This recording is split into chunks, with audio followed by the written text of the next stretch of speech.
नमस्ते प्रणाम। तो कैसन बानी आप सब? उम्मीद करत बानी आप सब मस्त हो गए। मतलब बड़ी अपडेट भोजपुरी की तरफ से आ रहा है कि आकांक्षा पुरी ने दिया बड़ा इंटरव्यू जो कि सोशल मीडिया पर काफी तेजी से वायरल हो रहा है। आकांक्षा पुरी के वो इंटरव्यू जो कि आकांक्षा पुरी भोजपुरी को बदनाम करने की यानी कि बात बोली है इंटरव्यू में। यही नहीं, खेसारी लाल यादव को कंजूस भी बोला है और खेसारी लाल यादव बहुत कंजूस है। ऐसे ऐसे कितने अवार्ड का इस्तेमाल किया है जो कि सोशल मीडिया पर काफी तेजी से आकांक्षा पुरी के वो इंटरव्यू वायरल हो रहा है। आखिरकार क्यों ऐसा बोला, चलिए तो वो आप लोग को थोड़ा सा इंटरव्यू दिखाते हैं आकांक्षा पुरी का जो कि सोशल मीडिया पर काफी तेजी से वायरल हो रहा है। चलिए तो वीडियो को शुरू करते हैं। पवन सिंह हॉट, केसरी कंजूस, एक Why? कॉफी नहीं अपनी जेब से पिलाते वो। कभी नहीं। अभी अभी जो कि इंटरव्यू थोड़ा सा देखा, अभी अभी जो कि पवन सिंह को हॉट बोल रही है और खेसारी लाल यादव के बारे में बातें है तो खेसारी लाल यादव को बोल रही है कंजूस है। तो थोड़ा सा और क्लिप आगे दिखाते हैं क्या क्या बोल रही है। भोजपुरी के जो कि भोजपुरी में ज्यादा पैसा इनको नहीं मिलता है, वही बात करते हैं कि जो कि हिंदी गाने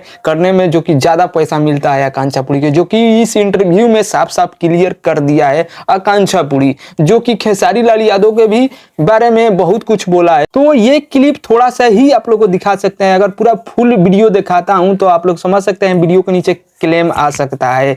ये इलीगल है यूट्यूब के खिलाफ से, तो इसीलिए मैं आप लोग को थोड़ा सा कट दिखाया। उम्मीद करता हूं आप लोग को अपडेट अच्छा लगा होगा। तो वीडियो को लाइक मारिएगा, चैनल पर नए हैं तो चैनल को सब्सक्राइब करके घंटे को दबा दीजिएगा कि भोजपुरी से अपडेट हम लाते रहते हैं।